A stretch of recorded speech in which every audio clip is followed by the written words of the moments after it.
салому дуруд бинандагони азиз, имрӯз мехоҳем дар бораи як нобиғаи ҷаҳонӣ, як шахсияти барҷастаи ҷаҳон суҳбат кунем. Имрӯз бикун чу метавонӣ коре, фардо чӣ кунӣ чу ҳеҷ натавонӣ кард. Абуалӣ ибни Сино. Соли таваллудаш 980, санаи вафот 1037. нӯҳ ибни Мансури Сомонӣ сахт бемор гардид. Дар муолиҷаи ӯ табибон оҷиз монданд. Ҳарчанд саъю кӯшиш менамуданд, бемор шифо намеёфт. Пас аз ҳар гӯшаю канори кишвар ва ҳатто аз мамлакатҳои дигар табибони номдорро даъват карданд, вале ин коре буд ки беҳуда. нӯҳ чашм накушод ва беҳ нагардид. Дар ҳамин вақту соат ба аҳли дарбор хабар расид, ки дар Бухоро ҷавоне ҳаст дар илми тиб фозилу комил. Он ҷавонро, ки дар ҳақиқат 18 сол дошт, ба дарбор ба назди нӯҳ даъват карданд.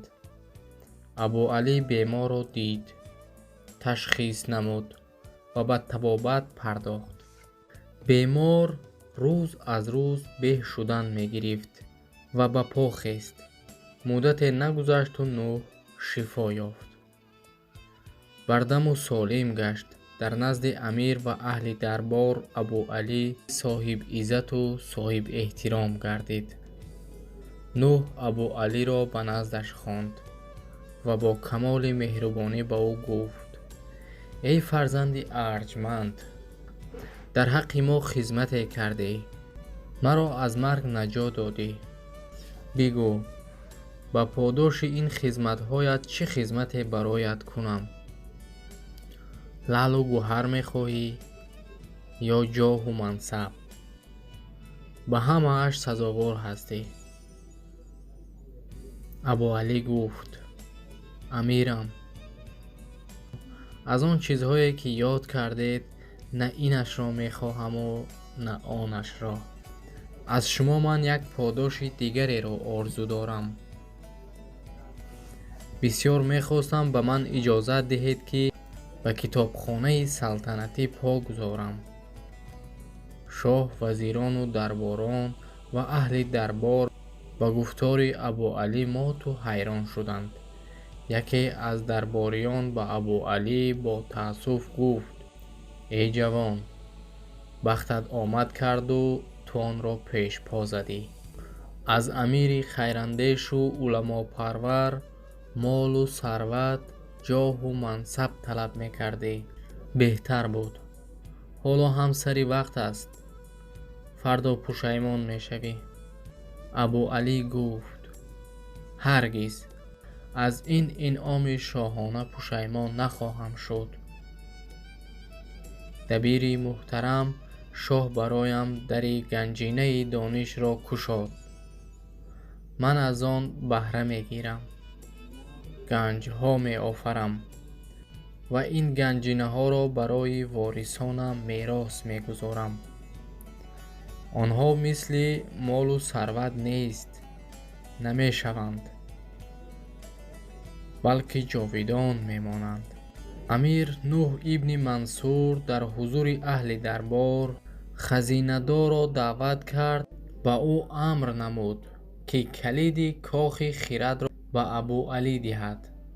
солҳо гузашт.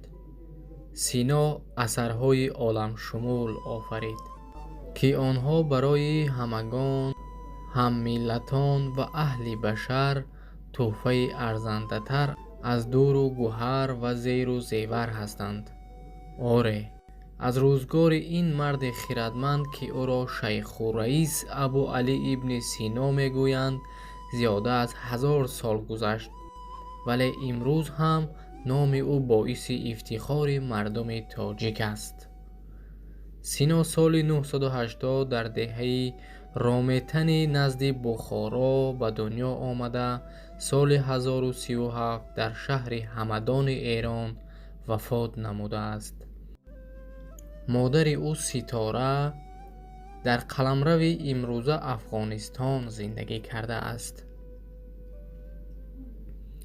мардум ба ин марди бузург меҳру муҳаббати беандоза доранд. дар бораи ӯ нақлу ривоят, қиссаю ҳикоят, суруду тарона, роману достонҳо офаридаанд. дар онҳо хиратмандӣ, ақлу заковат, донишу маърифати Абу Али ибни Сино бо камоли эҳтирому самимият ба қалам дода шудааст. Алқонун, Китобу Шифо, донишнома бар ин асарҳояш чандин асар дар мамлакатҳои Шарқ ва Ғарб ҳамчун китоби дарсӣ ба толибилмон хизмат кардаанд. ҳоло ҳамчун намуна чанд нақлу ривоятҳои халқиро меорем, ки аз Абу Али ибни Сино ёд меорад. рӯзе амири Сомонӣ Синоро имтиҳон карданӣ шуд. ӯ амр фармуд, ки дар зери 4 пояи курсии Абу Алӣ 4 танга гузоранд. амри ӯро ба ҷо оварданд. пас Абу Алӣ омад ба курсӣ нишаст. рӯй ба ҷониби осмон кард ва боз ба ҷониби замин нигоҳ намуд. аз тааҷҷуб ва ҳайрат сари худро ҷунбонидан гирифт. амири Сомонӣ гуфт: ҳакими замонро чӣ чиз дар тааҷҷуб андохтааст, ки ин қадар мутаҳайранд? Абу Алӣ гуфт: ман имрӯз чунин дар меёбам, ки тахти ман ба миқдори пушти корде баланд гардидааст. ё болодори хона ҳамин миқдор ба замин наздик шудааст. амири Сомонӣ ва аркони давлаташ бар камоли ҳис ва эҳсоси ӯ таҳсин ва офарин намуданд. аз қаъри гили сияҳ то авҷи зуҳал, кардам ҳама мушкилоти гейтиро ҳал.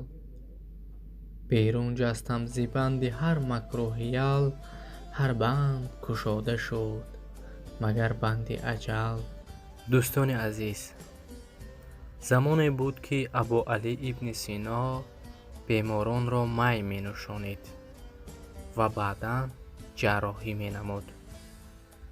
албатта барои ҳамон май менӯшонид, ки ба бемор дарднок набошад. ва душманони ӯ ӯро бо номи кофир ӯро таъқиб намуданд, маломат карданд, ки ту кофир ҳастӣ, беморонро май менӯшонӣ. ва баъдан Абу Али ибни Сино дар ҷавоб бо ҳамин 4 ҷумла ақидаи худро баён намуд. куфри чу мане ғазову осон набувад, маҳкамтар аз имони ман имон набувад. дар даҳр чу ман якеву он ҳам кофир, пас дар ҳама даҳр як мусулмон набувад. Абу Али ибни Сино дар 7-солагиаш қории Қуръон буд. бисёр имони мустаҳкам дошт. бо душмани ман чу дӯст бисёр нишаст, бо дӯст набоядам дигар бор нишаст.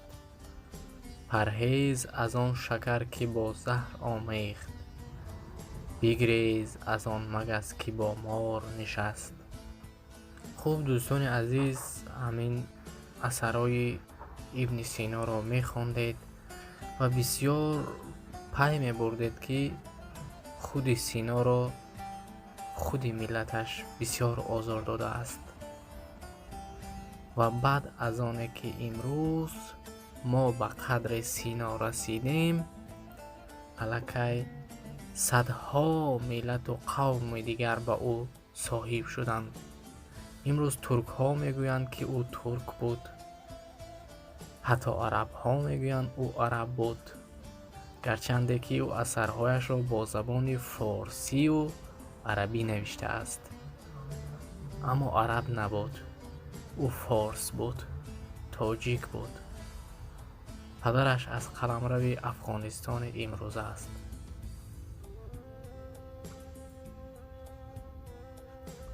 ӯзбекҳо мегӯянд ӯ ӯзбек буд,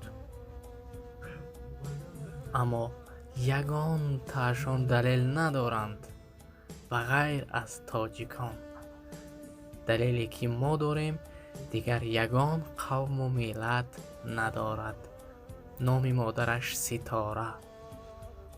тоҷикони Афғонистон. хуб, саломат бошед бинандагони азиз. аз шумо хоҳиш мекунем ки видеоҳову наворҳои моро пайгирӣ кунед. мо дар бораи Сино боз ҳам видеоҳое хоҳем кард.